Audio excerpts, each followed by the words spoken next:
Et nous en sommes maintenant rendus à la période de questions et de réponses orales.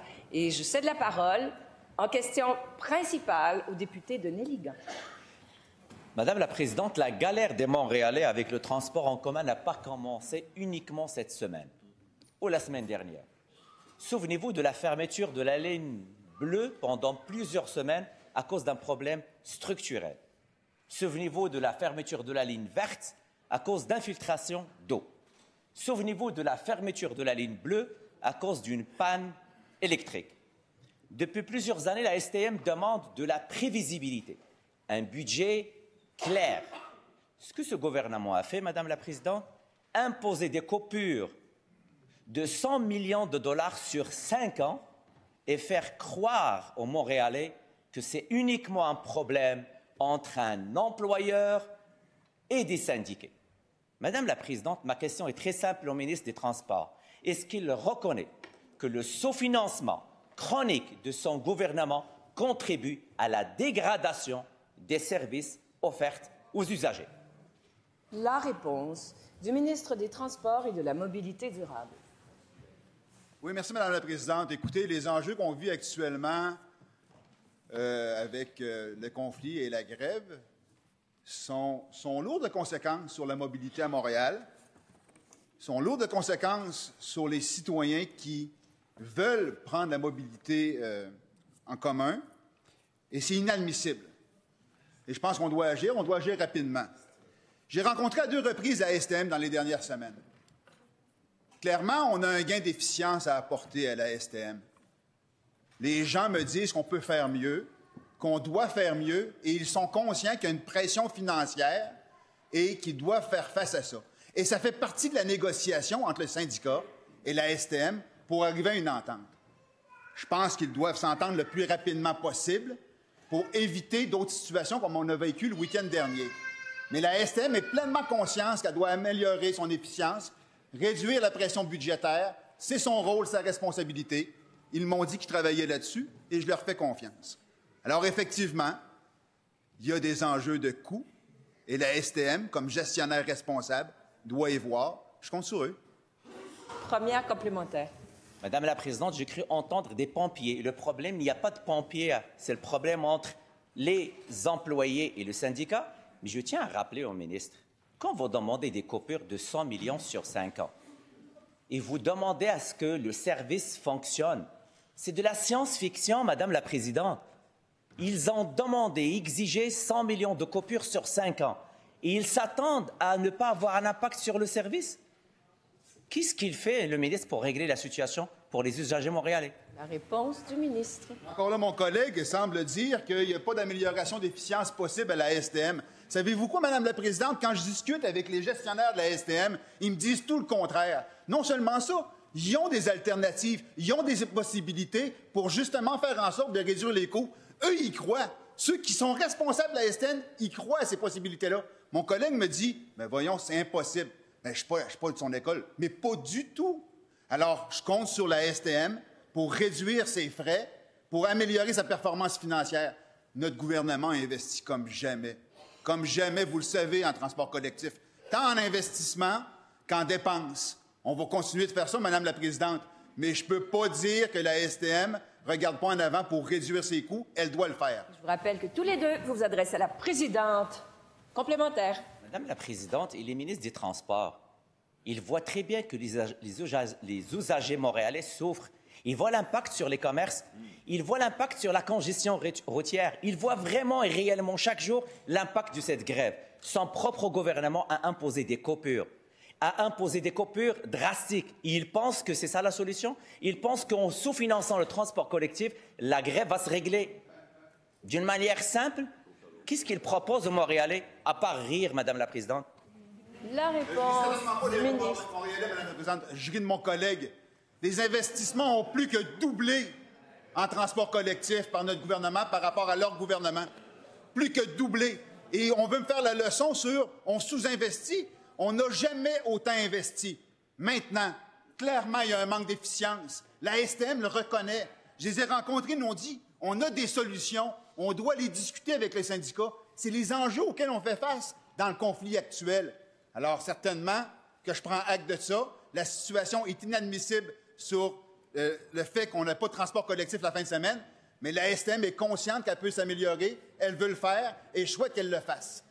Et je vous rappelle que personne ne rit de personne ici. On se respecte. En question principale, je reconnais maintenant le député de Pontiac. Madame la Présidente, optimiser l'appareil gouvernemental, c'est une bonne chose. Faire des économies, tout le monde est pour ça. Mais faire ça sur le dos de l'efficacité du système de don d'organes, c'est un non-sens complet.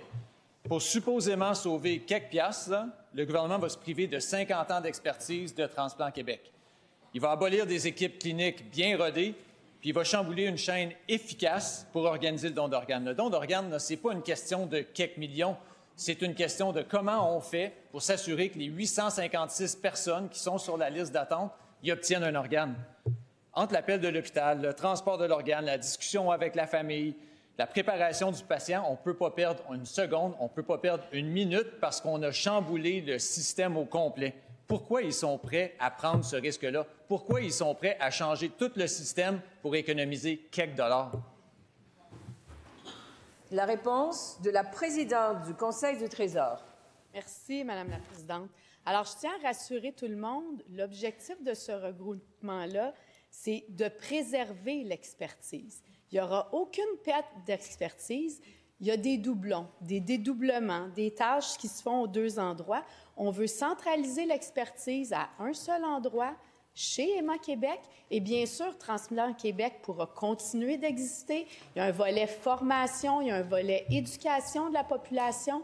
Alors, ce volet-là pourra continuer d'exister. Maintenant, on veut un guichet unique pour les tissus humains. Emma Québec est déjà très présent au niveau des produits sanguins, puis au niveau des dons d'organes, va pouvoir continuer le travail. Alors, bien sûr, il y aura des consultations en commission parlementaire sur le sujet. S'il y a des choses qui doivent être proposées, qui doivent être dites, on va les écouter à ce moment-là. Mais je tiens à rassurer tout le monde, les services, les soins qui sont rendus aux Québécois seront préservés. On consolide l'expertise à un seul endroit.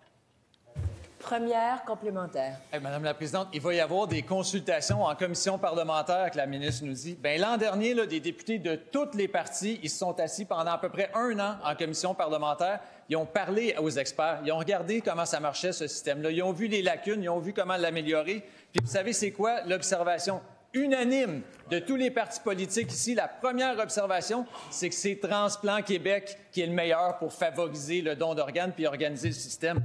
Les députés de la CAQ, ils ont signé ça. Ils se parlent dessus dans ce gouvernement-là? La réponse de la présidente du Conseil du Trésor. Merci, Madame la Présidente. Alors, je le répète, je veux rassurer les citoyens. Cette démarche-là qui est faite, elle est faite de manière à préserver l'expertise en matière de transplantation et de don d'organes. On consolide l'expertise chez Emma Québec.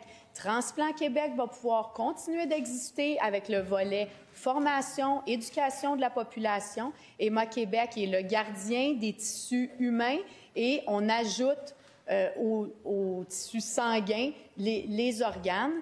Et je pense qu'il faut aussi, là, on va s'élever au-dessus du débat sur ça, il faut que l'État soit plus efficace, il faut oser se poser les questions, il faut sortir du statu quo. C'est ce qu'on fait. Deuxième complémentaire. Bon, là, je comprends très bien qu'il y a quelqu'un à la CAQ qui pense qu'abolir Transplant Québec, c'est une bonne idée pour sauver quelques piastres. Mais je vous le dis, il n'y a personne qui pense que c'est une bonne idée pour le patient. Moi, je veux entendre la ministre responsable des aînés. Parce que de tout ce qu'on comprend, là, elle a un projet de loi qui est prêt, qui donne des pouvoirs additionnels à Transplant Québec. Alors, pour que tout le monde soit sur la même longueur d'onde, est-ce qu'elle peut aujourd'hui se lever puis nous dire si oui ou non elle a ce projet de loi-là et le déposer ici en cette Chambre? La réponse, et pas de bravo, la réponse de la présidente du Conseil du Trésor. Merci, Madame la Présidente. Alors, je le répète, je veux rassurer les Québécois, les soins aux Québécois sont préservés, l'expertise est consolidée à un seul endroit, c'est-à-dire chez Emma Québec, qui a l'expertise opérationnelle pour poursuivre ce qui était fait chez Transplant Québec. Transplant Québec pourra, s'il le souhaite, conserver leur mission de formation, d'éducation. Madame la Présidente, Il faut prendre des décisions qui sont difficiles. Il faut se questionner sur les structures de l'État. Et puis, si on veut juste maintenir le statu quo, comme ce qui est généralement proposé par les oppositions, on ne la changera pas, la bureaucratie puis la lourdeur de l'État. Moi, mon mandat, c'est de revoir et de questionner toutes les structures. En question principale, je reconnais maintenant le député de Lafontaine. En tout cas, Madame la Présidente, il y a un dénominateur commun dans les questions en transport, Transplant Québec et en santé. On a un gouvernement déconnecté qui est dans le déni de la réalité. Alors, continuons avec le projet de loi 2 qui a été enfoncé dans la gorge de tout le monde et qui, aujourd'hui, on peut le voir, après presque 2 semaines de ce bâillon-là, à tous les jours, on voit les aspects très négatifs. Après les 27 directeurs des services professionnels, les DMSP, ce sont les 18 directeurs territoriaux qui organisent la prestation des services, qui pensent, eux, aux patients. Les 18 directeurs ont écrit directement au ministre le 21 septembre dernier en lui disant en substance le projet de loi 106, qui est devenu le 2, est tout sauf constructif. Les délais d'implantation sont irréalistes et il n'y a aucun plan de financement additionnel. 1 mois après, ils ont reçu une réponse du sous-ministre, Daniel Pagé, qui leur a dit « Merci pour votre bonne collaboration ». Wow! C'est ça le déni de la réalité d'un ministre qui a un sous-ministre qui répond ça. La réponse du ministre de la Santé. Oui, Madame la Présidente, je pense qu'on a toujours dit, et je vais continuer de le dire au cours des prochains jours, on avait besoin de bien expliquer le projet de loi 106 qu'on n'a pas eu la chance de faire durant l'été. Je veux juste être clair. Alors, il y a beaucoup d'informations qui ont circulé, malheureusement, pas toutes exactes durant l'été. Alors, Madame la Présidente, je le vois très bien, juste au niveau des 2 webinaires dont j'ai parlé cette semaine, mardi soir pour la FMSQ, hier soir pour la FMOQ. Hier soir, justement, il y avait près de 2000 médecins qui étaient sur le webinaire. 2000 médecins. Alors ça, c'est des gens qui veulent comprendre exactement, maintenant qu'on a la chance de pouvoir expliquer la loi, qui veulent savoir qu'est-ce qu'il y en est. Ça inclut les directeurs territoriaux, autant du côté de la médecine familiale que les directeurs territoriaux qui s'occupent justement pour les médecins spécialistes aussi. Alors, Madame la Présidente, c'est ce qu'on a répondu. Nous allons expliquer, nous allons discuter avec vous. Il y a encore énormément d'endroits où on peut faire des améliorations dans le projet de loi. On a tendu la main cette semaine aux 2 fédérations pour expliquer des changements qui sont possibles. Madame la Présidente, on va continuer d'avancer de cette façon-là. Première complémentaire. Moi, j'entends pas on va continuer d'avancer. J'entends on va continuer de s'enfoncer. Le gouvernement est en train de s'enfoncer après 2 semaines d'un bâillon. Passe pas une seule journée sans qu'on voit les effets négatifs. Encore une fois, les directeurs territoriaux, après l'accusé-réception complètement dans le déni de la réalité du sous-ministre, ont réitéré 2 jours après, le 22 octobre, dans une lettre où ils disent « Permettez-nous de réitérer que ce modèle transfère l'entière responsabilité aux médecins dans des délais irréalistes et inévitablement va conduire à un échec. » C'est ça son échec. La réponse du ministre. Madame la Présidente, cette semaine, j'ai invité les Québécois, puis je le fais aussi pour tous les membres de cette Assemblée, d'aller consulter une entrevue que le docteur Ricard a donnée justement sur sa perception de la façon où il supporte la loi 2, entre autres. Mais ce matin, j'aimerais aussi que les Québécois prennent connaissance d'un article dans Le Devoir qui est assez important, qui, à mon sens, vient d'un autre médecin, un docteur Bureau, qui est un pédiatre qui est actif en ce moment, mais qui est aussi professeur à l'Université McGill. Et dans ça, ce qu'il dit, ce que nous sommes en train de faire, c'est de corriger une lacune dans le système de la santé qui aurait dû être corrigée au cours des 50 dernières années. Deuxième complémentaire. Wow! Sur 23 000, il en a trouvé 2, Madame la Présidente. C'est une bonne moyenne au bâton, ça, Madame la Présidente? Hey, ça, c'est retour aux ligues mineures. Madame la Présidente, ils ont compris. Ils ne s'adressent plus au ministre, ils ne s'adressent plus au sous-ministre. Ils se sont adressés directement à Geneviève Biron hier en lui disant « Nous sommes entièrement d'accord avec le Collège des médecins qui appelle à une suspension du projet de loi 2. » Alors, plutôt que 2 sur 23 000, vas-tu suspendre son projet de loi 2, Madame la Présidente? La réponse du ministre. Madame, je comprends l'argument du député de Lafontaine. Excusez-moi, là, je ris, mais c'est pas drôle.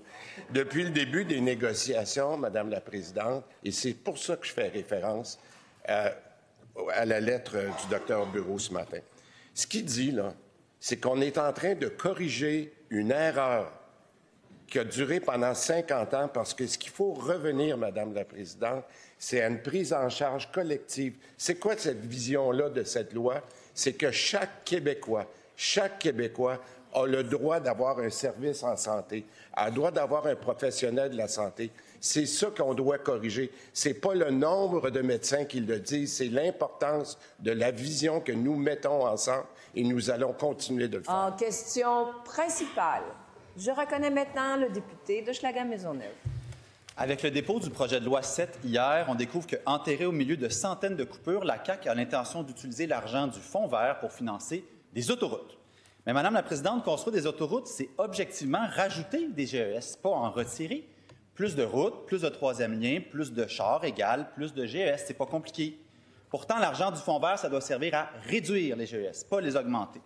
Dans un récent sondage, 80 des Québécois et Québécoises exigent le respect des engagements climatiques et souhaitent que le gouvernement se donne les moyens d'y arriver. Mais je les vois venir, Madame la Présidente. Ils vont me dire qu'ils vont s'en servir pour financer le transport en commun. Bien, on ne les croit pas. On ne les croit pas plus tard qu'en 2022, le gouvernement a adopté un décret pour réduire la part du SPED réservé à la mobilité de 66 à 25 Puis quand les sociétés de transport criaient famine, la ministre des Transports avait dit « Gérez vos fougères ». Ma question est simple. Est-ce que le ministre s'engage à ce qu'aucune maudite scène du Fonds vert serve à autre chose que de réduire des GES? La réponse de la présidente du Conseil du Trésor. Merci, Madame la Présidente. Alors, c'est un projet de loi là, qui vise à réduire la bureaucratie de l'État, donner plus d'agilité aux différents ministères pour être capables d'agir selon ce que les circonstances exigent. Alors, par rapport au Fonds vert, Madame la Présidente, on dit que les surplus accumulés vont pouvoir être transférés dorénavant au Fonds de transport terrestre ou au Fonds des générations. Je tiens à mentionner que dans le Fonds de transport terrestre, il y a une mission, effectivement, de financer le transport collectif. Après, l'utilisation des sommes, bien, ce sera la prérogative du ministre des Finances de voir comment elles sont utilisées. Mais, Madame la Présidente, financement du transport collectif, tant qu'à moi, c'est assez environnementaliste, là. Et le Fonds vert, le Fonds des générations, c'est pour nos jeunes, pour le futur. Alors, il y a un esprit de préservation là-dedans. Donc, ça ne s'en va pas ailleurs que dans ces deux fonds-là. Je pense que c'est important de le souligner, Madame la Présidente. Et puis, le statu quo, là, il n'est plus possible. Ça prend de l'agilité. On ose tout re-questionner. Première complémentaire. Parlons-en du Fonds des générations, Madame la Présidente. Quelle étrange idée. Pouvez-vous bien me dire à quoi ça va servir si dans 40 ans, on a payé notre dette, mais qu'on n'a plus de planète? La dette climatique, elle, qui s'en occupe? Visiblement pas eux, Madame la Présidente. L'argent récolté avec le Fonds vert, ça doit servir à faire des investissements dans des emplois verts. Ça doit servir à réduire les GES. Ma question pour le ministre est simple. Qu'est-ce qui est le moins pire? Plus de dette ou plus de planète? La réponse de la présidente du Conseil du Trésor. Oui, merci, Madame la Présidente. Alors, je vais rester sur mes lignes d'efficacité, là, et qu'il faut réduire la bureaucratie, puis il faut donner plus d'agilité à l'État. C'est ça l'objectif de la modification. Il y a des sommes qui sont emprisonnées dans les surplus du Fonds vert. On veut leur permettre que ces sommes-là puissent être transférées au Fonds du transport terrestre, qui notamment finance le transport en commun, et au Fonds des générations. Là, j'entends de Québec solidaire que le Fonds des générations, c'est pas pertinent, là. Bien, écoutez, l'avenir, Madame la Présidente, là, c'est nos jeunes, puis il faut en garder pour eux aussi. Alors, c'est ce qu'on fait à travers le Fonds des générations. En terminant, deuxième complémentaire. Hier, la ministre nous a bien fait comprendre qu'il allait baisser les cibles de réduction de GES, comme il vient de le faire pour les cibles de véhicules zéro émission. Mais ce n'est pas à cause que Donald Trump a gagné l'élection il y a 1 an qu'on a tous perdu espoir de gagner la bataille contre les GES. Il y a plein de pays qui se rencontrent aujourd'hui même à la COP pour continuer de prendre des engagements et de trouver des solutions. Puis non seulement le Québec ne sera pas là, mais il annonce des reculs objectifs. Si le ministre pense qu'on va le lâcher avec les GES, il se trompe. Est-ce que le ministre réalise qu'il a gâché son arrivée au ministère de l'Environnement? Alors, la réponse du ministre de l'Environnement, de la lutte contre les changements climatiques, de la faune et des parcs. Alors, Madame la Présidente, d'abord, on vient de déposer le document qui lance le processus de consultation sur les cibles de GES, de réduction de GES. Donc, on va laisser le processus se faire. Sur l'électrification des transports, on a proposé un excellent compromis, un très, très bel équilibre et on maintient une cible très ambitieuse de 90 de véhicules électriques ou hybrides rechargeables d'ici 2035. Pour ce qui est du fonds d'électrification et de changement climatique, le FEC, je rappelle que ces dernières années, il n'y a pas eu de surplus, ou si peu. On le gère bien, nous autres, le FEC. L'argent qui est récolté auprès des Québécois, il sert à lutter contre les changements climatiques. Le surplus cumulé de 1,8 milliard, on l'a essentiellement hérité du Fonds vert des libéraux. C'est leur surplus. Ils l'ont mal géré, le Fonds vert. En question principale. Alors, on passe à une question principale. Et pour ce faire, je reconnais le député de Laurier-Dorion. Merci, Madame la Présidente. Tout d'abord, j'aimerais féliciter et saluer la nomination surprise de la députée de Berthier au poste de ministre de l'Habitation. Voilà les fleurs, maintenant les pots. Depuis longtemps qu'on parle du prix extraordinaire des loyers, et longtemps qu'on en parle, mais aussi longtemps qu'on a l'impression que le gouvernement n'écoute pas. Aujourd'hui, j'ai envie de parler des loyers qui existent déjà, non pas des chiffres des nouveaux logements construits. Depuis 2020, le coût du loyer moyen a explosé de plus de 45 % en 5 ans. C'est là qu'on voit que la stratégie de la CAQ ne fonctionne pas. Si construire était la seule solution pour limiter les hausses du loyer, on les saurait, Madame la Présidente. Est-ce que la ministre est capable d'admettre que la stratégie du gouvernement ne fonctionne pas concernant la crise du logement? La réponse de la ministre responsable de l'Habitation. Oui, Madame la Présidente, je pense qu'il y a beaucoup de choses qui ont été faites de la part de mes prédécesseurs, la députée de Prévost, ministre responsable des aînés, et de la présidente du Conseil du Trésor, qui ont énormément travaillé justement à la fixation du loyer au cours des dernières années. Ce serait faux de prétendre, Madame la Présidente, qu'il n'y a pas eu d'efforts qui ont été faits là-dessus. Maintenant, je m'en... Il serait... Voilà. Voilà, corrigez le mot que vous avez employé, qui est au lexique. Enlevez-le, mettez-en un autre. Alors, il est inexact? Ça va? Okay. Alors, il est inexact de prétendre ça, Madame la Présidente. Je répète ici que j'arrive dans mes fonctions, Monsieur le député, puis l'idée ici, c'est pas de répondre aux questions, vraiment. C'est de prendre une bouchée à la fois, mais je suis en mesure de voir au fil des ans, puisque je siégeais ici au salon, de voir les actions qui ont été menées par mes précédentes collègues et l'ensemble du gouvernement pour régler de façon générale la crise du logement qui sévit au Québec, puis qui n'est pas le propre du Québec, Madame la Présidente. Là. On le voit sur l'ensemble du territoire canadien, on le voit partout à travers le monde. Il y a des actions qui sont menées, il y a des révisions de programmes qui vont être faites au cours des prochaines semaines et des prochains mois dans mon mandat, et j'aurai l'occasion de revenir donc auprès du député de Laurier-Dorion. Première complémentaire. Je remercie quand même la ministre de l'Habitation de répondre aux questions. Et on le constate, les hausses des loyers sont 2 fois plus fortes que l'inflation. 45 % d'augmentation sur 5 ans des loyers, 22 % d'augmentation de l'inflation. C'est ça le résultat des politiques caquistes en habitation. Est-ce que la ministre est d'accord que ce qui a été fait n'est pas suffisant et qu'il faut soulager la pression exercée sur les locataires?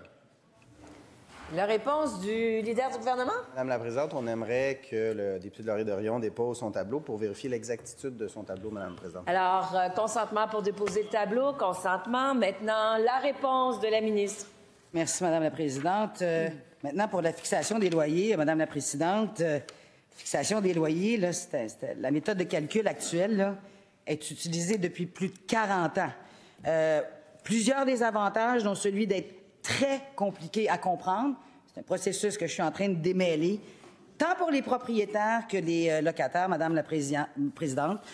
Tout le monde s'entend sur une chose, elle devait être changée.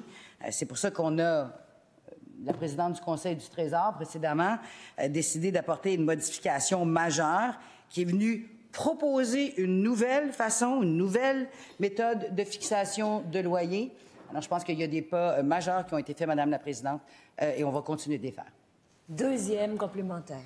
Si les changements apportés au règlement de fixation des loyers fonctionnaient, le tribunal administratif du logement ne serait pas en train de battre des records pour le nombre de litiges en fixation des loyers. Presque 1 an d'attente pour pouvoir entendre les locataires qui souhaitent faire valoir leurs droits. Cela est inacceptable. Est-ce que la ministre peut admettre au moins qu'il faut agir pour que les hausses des loyers soient moins élevées? La réponse de la ministre. Oui, bien, Madame la Présidente, la méthode de calcul là, qui a été proposée déposait de nombreux avantages. La première, c'était de la prévisibilité. Il n'y a personne qui n'aime pas avoir cette méthode-là et de pouvoir avoir de la prévisibilité. Moins de chocs tarifaires pour les locataires, extrêmement important pour eux. Certains vivent dans une situation un peu plus précaire. Comprendre le calcul et l'expliquer. Une autre chose qui a été faite, moins de situations conflictuelles qui mènent au tribunal administratif du logement. Bref, un meilleur accès aux citoyens. Et, Madame la Présidente, c'est ce à quoi je vais m'employer dans les prochains mois à titre de ministre responsable d'Habitation. Pardon pour le chat. En question principale, je reconnais la députée de Sainte-Marie-Saint-Jacques. Madame la Présidente, on a un autre exemple ce matin de l'incapacité de ce gouvernement à prendre soin de l'ensemble des citoyens qui habitent le territoire. Le protecteur du citoyen a déposé ce matin son 2e rapport de suivi des appels à l'action de la commission Vient. Ça date d'il y a 5 ans. Qu'est-ce qu'on y constate? Bien, le gouvernement envoie de la poudre aux yeux pour faire disparaître les réalités vécues par les Premières Nations. Ah oui, on a une belle loi sur la sécurisation culturelle, mais pas de planification, pas d'argent. Ah oui, on a le projet G-Espoir avec son 200 millions sur 5 ans, mais là, ça a fini en mars, puis il n'y en a plus d'argent. Conclusion, une autre patente qui foire. Par contre, il y avait des beaux projets sur la table. En santé, en éducation, en protection de la jeunesse, tout ça va devoir s'arrêter. C'est ça la vision de la CAQ de la réconciliation. Qu'est-ce que les ministres de la CAQ ne comprennent pas chez les Autochtones? La réponse du ministre responsable des relations avec les Premières Nations et les Inuits. Merci beaucoup, Mme la Présidente. Je suis content d'entendre ma collègue qui parle de la sécurisation culturelle parce qu'on se rappellera qu'il y a plusieurs groupes, puis je crois que la deuxième opposition était d'avis qu'on ne devait pas aller là. On ne devait pas le faire, mais on l'a fait quand même, Mme la Présidente, et en aucun moment, je me suis levé dans cette chambre pour vous dire que tout était parfait. Il y a beaucoup de travail à faire, Mme la Présidente, on le sait. Oui, le plan G-Espoir, c'est plus de 250 millions qu'on a investi. On a fait de réels changements. Puis moi, quand je lis le rapport ce matin, bien qu'il reste encore beaucoup de travail, on sait qu'on a commencé. Alors, moi, je ne suis pas d'accord avec ma collègue. Je comprends sa vision. Elle vient de dire ce matin, Monsieur le ministre, il reste du travail à faire. On est d'accord avec ça. Puis là, on n'est pas d'accord, c'est qu'il n'y a rien qui a été fait. Malgré le fait que les gens ne voulaient pas qu'on le fasse, qu'on n'avance pas en sécurisation culturelle, on l'a fait parce qu'il fallait le faire. Et j'aurais aimé que ma collègue se lève à ce moment-là. Première complémentaire. Pas Québec solidaire, là. Le protecteur du citoyen, tout au long de ce rapport, parle des inégalités systémiques vécues par les Autochtones. La réponse de la CAQ, pas de planification globale. Absence de données ethnoculturelles, absence de financement pérenne, absence de la mise en œuvre de la Déclaration des Nations des droits sur les peuples autochtones. Pas moi qui le dis, c'est le protecteur. Est-ce qu'il y a un blocage idéologique à la CAQ? La réponse du ministre. Merci, Mme la Présidente. Je pense qu'il y a un élément d'histoire qui nous manque ici. On se rappellera que la Commission vient regarder les rapports entre l'État et les Premières Nations entre 2001 et 2016, Mme la Présidente. Alors oui, quand on est arrivé ici au pouvoir, on a hérité de ce rapport-là, plus de 800 recommandations. Est-ce que c'était possible de toutes les faire? La réponse est non, Mme la Présidente. Et ma collègue disait, ouais, bien là, après 5 ans, il n'y a plus d'argent, qu'est-ce que vous allez faire? Mme la Présidente, quand on met des mesures en place, la première chose à faire à la fin de ces mesures-là, c'est de s'asseoir avec nos partenaires et de dire, nous, on avait telle intention, on est rendu où? Est-ce qu'on continue de la même façon, on doit changer? C'est pas du dogmatisme, ça. Ça, c'est d'écouter les gens, de le travailler avec eux, de ne pas imposer notre vision. C'est comme ça qu'on travaille ici, Mme la Présidente. Deuxième complémentaire. Je donne un exemple. En justice, il y a des projets d'accompagnement qui existent depuis 20 ans, qui ont fait leurs preuves, là, bien des fois. Par contre, ils sont encore financés année après année. C'est où la logique? Faire perdre du temps aux Autochtones et aux fonctionnaires pour qu'à chaque année, redéposent leur demande d'un projet qui fonctionne. En plus, on apprend que le ministre a dit qu'il n'y en aura pas d'autres comités de justice. Est-ce qu'il y a un blocage idéologique du côté du ministre de la Justice? La réponse du ministre de la Justice? Madame la Présidente, au contraire, on travaille en collaboration puis on construit des projets pour adapter la justice aux réalités des Premières Nations et des Inuits. Partout à travers la Cour itinérante, Madame la Présidente, on a fait en sorte d'avoir une direction, quelqu'un qui s'occupe de la Cour itinérante. Même chose au niveau de la Cour du Québec, où on a développé un poste de coordonnateur adjoint justement pour la Cour itinérante, pour les initiatives autochtones, pour adapter notre système de justice pour que tous y adhèrent, Madame la Présidente. On a investi des millions de dollars, Madame la Présidente, en services parajudiciaires autochtones pour aider les accusés, mais aussi on a investi massivement dans les ressources pour aider les victimes autochtones, Madame la Présidente. Alors, j'accepterai pas ça, le fait qu'on critique, le fait que le gouvernement investit massivement, Madame la Présidente. En question, merci tout le monde. Article 32, on retrouve le silence. En question principale. Attendez que je vous nomme. En question principale, je reconnais maintenant le député d'Arthabasca. Merci, Madame la Présidente. J'avais trop hâte de poser ma question. L'entente Canada-Québec de 1991 en matière d'immigration stipule, et je cite, vise, et je cite, à préserver le poids démographique du Québec au sein du Canada. Là, le gouvernement fédéral a présenté dans son budget mardi de nouveaux seuils d'immigration. Et là-dedans, on peut lire que le Canada souhaite accueillir 380 000 résidents permanents en 2026. Ça veut dire que pour le Québec, il faudrait octroyer la résidence permanente à 76 000 personnes pour qu'on puisse, encore une fois, garder notre poids démographique au sein du Canada. Le plan que vient de présenter le ministre de l'Immigration dit qu'on devrait avoir 45 000 résidents permanents en 2026. Donc, ma question, d'abord, que pense le ministre des seuils qui viennent d'être annoncés par Ottawa? Et surtout, a-t-il été consulté, comme le stipule l'entente Canada-Québec de 91? La réponse du ministre de l'Immigration, de la Francisation et de l'Intégration. Merci, Madame la Présidente. Je suis content d'avoir mon collègue avec une question sur l'immigration ce matin. Il a participé de belle manière aux consultations des dernières semaines. On avait soumis un cahier de consultation, 25 000, 35 000, 45 000 immigrants permanents. On serait peut-être allé vers une cible inférieure aux 45 000, n'eût été de l'entêtement d'Ottawa d'arracher des travailleurs étrangers temporaires dans nos régions, dans nos entreprises, particulièrement dans le secteur manufacturier. Donc, il va fallu qu'on opte vers le scénario de 45 000 pour avoir cette marge de manœuvre avec notre immigration économique et aller intervenir là où Ottawa causait des dégâts. C'est ça aussi, travailler en s'adaptant au contexte. Donc, on va être capable de privilégier nos étudiants diplômés au Québec. On va être capable de privilégier l'immigration économique, particulièrement dans des régions, sans avoir une vision mur à mur, en prenant en compte qu'il y a une réalité totalement différente à Montréal, avec une très, très grande disponibilité de main-d'œuvre, notamment plusieurs dizaines de milliers de demandeurs d'asile, une vulnérabilité de la langue française. Donc, d'y aller de manière ciblée pour la recherche, pour l'enseignement supérieur, pour nos régions. Mon collègue n'est pas d'accord avec ça? Deuxième complémentaire. Je pensais avoir demandé au ministre s'il avait été consulté, comme le stipule l'entente de 1991. Donc, je comprends qu'il n'a pas été consulté. Autre élément qu'on trouve dans le budget qui a été présenté par le gouvernement fédéral, Madame la Présidente, mardi, on veut accorder le statut de résident permanent à des dizaines de milliers de personnes protégées admissibles au cours des 2 prochaines années. Ma question au ministre, comment ça s'applique au Québec qui doit décider seul de ces seuils permanents? Et encore une fois, est-ce que le ministre a été consulté par le fédéral, comme le stipule l'entente de 91? La réponse du ministre.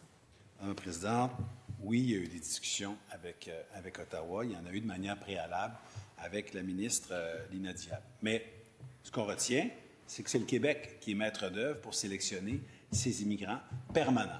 La cible, elle sera de 45 000. Elle sera suivie. C'est une réduction importante. C'est important de tenir compte de la capacité d'accueil. Si on regarde les 2 dernières années, on était autour de 60 000 permanents au total, avec une cible de 45 000. Bien, sur les 4 prochaines années, il y aura 60 000 personnes de moins que si on avait continué sur la même voie. Et on a aussi des réductions et une reprise de contrôle très claire pour les travailleurs étrangers temporaires en limitant les nombres à Montréal seulement et en stabilisant dans le réseau d'enseignement supérieur avec les nouveaux seuils. Deuxième complémentaire. Madame la Présidente, je comprends qu'il y a peut-être eu des discussions, des consultations, mais que ça n'a pas donné grand-chose, parce que si je regarde les chiffres qui sont présentés par le gouvernement fédéral, ça ne cadre pas avec nos objectifs ici, là, pour le gouvernement du Québec. Donc, là, on a un gouvernement fédéral qui veut recevoir 2 fois plus d'immigrants permanents. Au Québec, on a un fédéral aussi qui veut s'ingérer dans notre planification de l'immigration. Donc, est-ce que le ministre a un plan B? C'est ma question. Est-ce que le gouvernement continue de demander le rapatriement des pouvoirs en immigration ou s'il a capitulé là-dessus, comme le fait le Parti libéral? La réponse du ministre. Madame la Présidente, mon collègue se complaît dans le rôle de la victime. Mais nous, on est capable de gérer notre immigration permanente. On est capable de gérer le nombre d'étudiants étrangers depuis qu'on a adopté l'an dernier notre loi 74 qui nous permet de stabiliser les effectifs et de prendre soin de nos établissements, particulièrement nos établissements en région.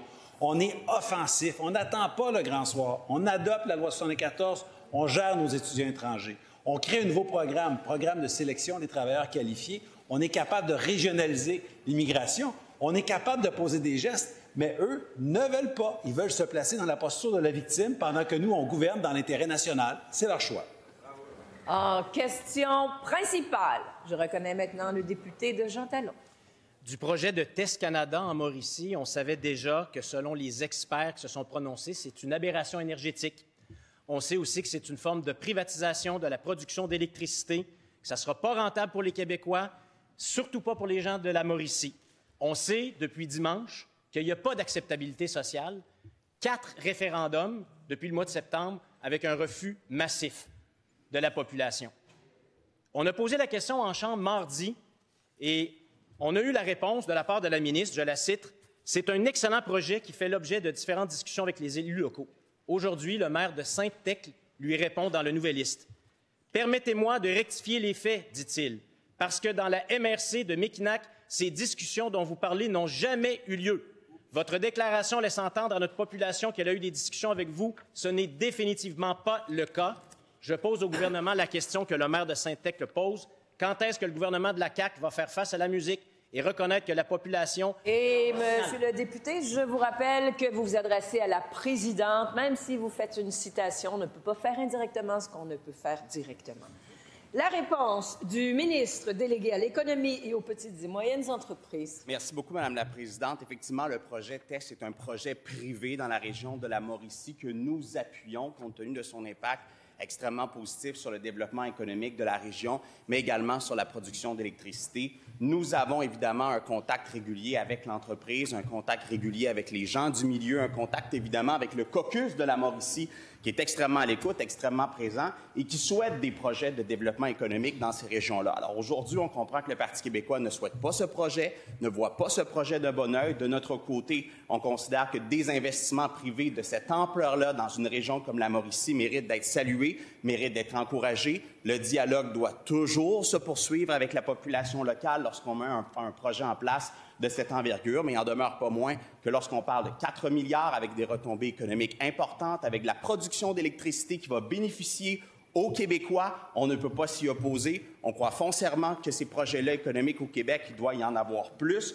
On se doit de les supporter, de les encourager, de les suivre, de les accompagner. C'est exactement ce que notre gouvernement fait. C'est exactement ce que le caucus de la Mauricie fait. Et on va demeurer en contact avec les entreprises et les gens du milieu. Mais oui, on appuie le projet.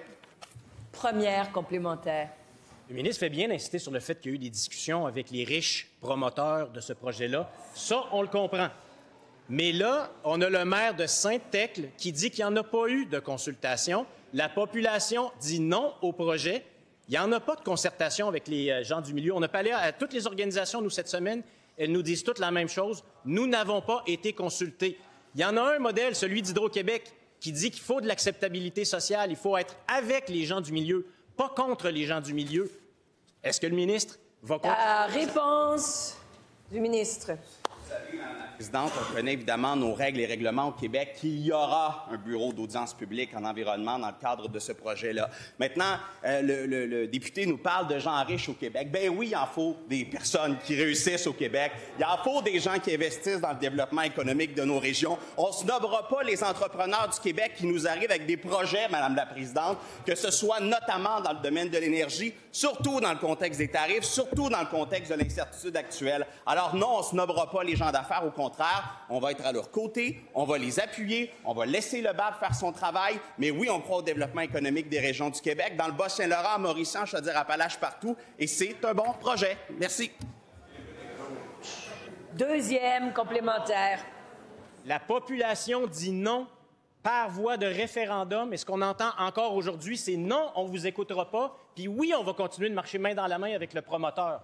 Le modèle d'Hydro-Québec, c'est celui, par exemple, de l'Alliance de l'Est. Ça fonctionne. Hydro-Québec, les MRC ou les municipalités, les partenaires de l'industrie, les Premières Nations, là, c'est tout dans les poches du privé, puis le gouvernement est content et refuse d'écouter la population. C'est ça qu'on nous confirme encore aujourd'hui. La réponse du ministre. Écoutez, la population, le nombre d'emplois créés, ce que l'on recherche, 4 000 emplois directs et indirects. Pendant les opérations, 200 à 600 emplois directs dans la région. Je pense que pour la population, il demeure pas moins que ce sont des bonnes nouvelles. Maintenant, avec les élus municipaux, avec la députée locale, avec le caucus de la Mauricie, avec le bureau d'audience publique en environnement qui va faire son travail de consulter, d'écouter, de regarder les mises en place, il y a une chose qui est sûre, c'est qu'on ne dira pas non à des projets privés au Québec, surtout pas dans le contexte actuel. On va prendre le temps de bien faire les choses, de bien les analyser, mais oui, c'est un projet que nous appuyons, c'est un projet que nous pensons qu'il peut avoir de bonnes retombées économiques, et on ne dira pas non à nos entrepreneurs au Québec qui, oui, ont réussi dans le passé et qui font encore le choix du Québec pour investir, Madame la Présidente. En question principale, je reconnais maintenant le député de Marquette. On va revenir dans les coupures, Madame la Présidente. Moi, ce qui vient me chercher, et probablement aussi à la ministre responsable des Sports, c'est ce témoignage bouleversant d'un entraîneur d'une école secondaire de Repentigny qui disait, je cite, « J'ai des jeunes qui pleuraient quand on leur a appris ça. » Alors, Madame la Présidente, ces jeunes pleuraient parce qu'ils doivent quitter leur équipe sportive faute de moyens. Pendant que la ministre du Sport affirme que l'accessibilité aux activités physiques est essentielle, son propre gouvernement coupe dans les écoles, ce qui impose des frais et prive les plus vulnérables de leur sport. Madame la Présidente, comment la ministre peut-elle affirmer vouloir rendre les activités physiques accessibles à toutes et à tous, alors que son propre gouvernement force aujourd'hui les jeunes à abandonner leur sport favori parce qu'ils n'ont pas les moyens de payer? Merci. Et la réponse de la ministre responsable du sport, du loisir et du plein air.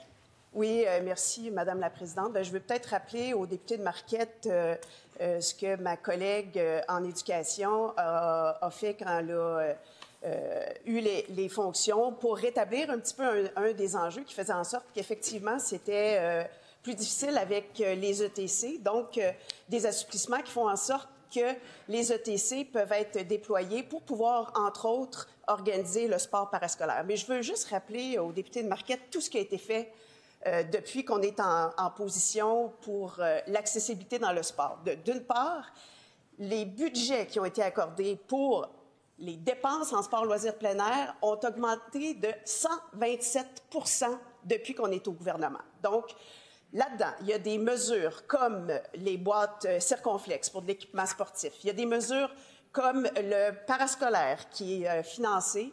Il y a des mesures comme de l'argent pour les parents, pour les programmes pédagogiques particuliers. Il y a des mesures pour les fédérations sportives. Il y a toutes sortes de mesures qui font en sorte que nos jeunes ont plus accès au sport. On va continuer, mais évidemment, on n'a pas de leçons à recevoir de l'autre côté de la Chambre. Première complémentaire. Tout à la vie, Madame la Présidente, j'ai juste d'informations. Pendant que la ministre félicite ses stratégies en conférence de presse, des enfants pleurent dans les gymnases de nos écoles parce qu'ils doivent quitter leur équipe. On parle ici de jeunes qui ont besoin de sport pour s'épanouir, se construire, s'intégrer et pour se sentir valorisés. Madame la Présidente, est-ce que la ministre peut au moins admettre que ces beaux discours ne servent à rien si son gouvernement laisse tomber ceux qui en ont plus besoin du sport pour s'épanouir? Merci. La réponse de la ministre. Oui, encore une fois, je répète que plusieurs mesures sont en place pour faire en sorte que nos enfants, toutes nos clientèles puissent avoir accès au sport. Je répète que ma collègue a fait des assouplissements dans l'utilisation des ETC, donc c'est ce à quoi on fait référence. Puis il nous parle d'un article là, qui a paru il y a à peu près 2 mois. Donc, depuis ce temps, il y a des choses qui ont été modifiées, de l'assouplissement dans l'utilisation des ETC.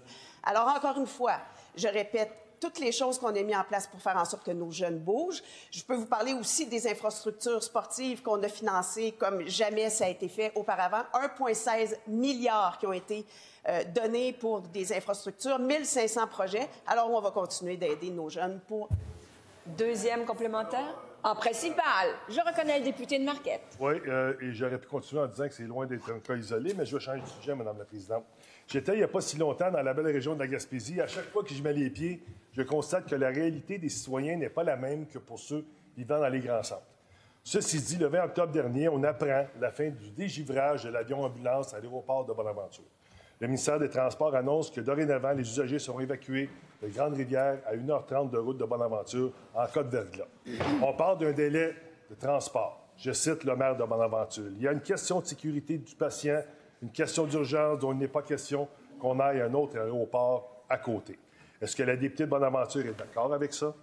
Les citoyens sont inquiets car leurs hivers sont rigoureux et les conditions de gel sont fréquentes. Le ministre des Transports assure les citoyens de Bonaventure et des environnements comment? Sport et de la mobilité durable. Merci, Mme la Présidente. Je suis heureux de savoir que mon collègue va visiter la Gaspésie. Parce que clairement, ça fait longtemps qu'ils n'ont pas eu de député dans ce coin-là, fait que ça fait du bien de... Ah, c'est quoi ça? Ça fait du bien qu'il aille faire un tour là-bas pour prendre connaissance.